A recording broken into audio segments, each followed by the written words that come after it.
বিসমিল্লাহ। কোন সুবহানাল্লাহ। সুবহানাল্লাহ। এই নাম নিলে লাভ না ক্ষতি? লাভ। লাভ। আপনি এমন একটা মানুষ, কারো বিপদ দেখছেন দৌড়াই চলে যান, কথা ঠিক নেই।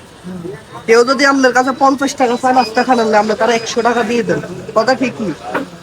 আপনি যদি কারো কাছে 50 টাকা চান, কেউ আপনাদের দিতে চায় না। দিতে পারবে নাকি? আপনার কাছে যদি আমি এখন কই খালা নাস্তা খামো, আমারে 20 টাকা দেন, আপনি দিবেন না? কিন্তু আপনি আমারে কইলে আমি আপনারে দিতাম না। দিতাম না। থাক, আপনার 20 টাকা লাগতো না, আপনার মন যে বড় এটা আমি বুঝতে পারছি। এখন যদি আপনার কাছে খালা আমি বিপদে পড়ছি, আপনি আমার 500 টাকা দেন, কি দিবেন না? তো অবশ্যই দিবেন। অবশ্যই দিবেন। ওস্তাদের দোয়া, ইন্ডিয়া থাকিয়েছি 28 বছর।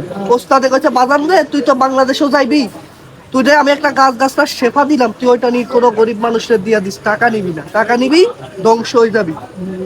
এখন আমি আপনার একটা গাছটা শেফা দিয়ে দাম, আপনি কি আমার 200 টাকা দিবেন না? অবশ্যই দেন, 200 টাকা দেন। কিন্তু আমার দ্বারা 200 টাকা নাই। আচ্ছা, টাকা লাগবে না, আমি আপনার গাছটা দিতেছি, আপনি মুট করে হয়ে যান।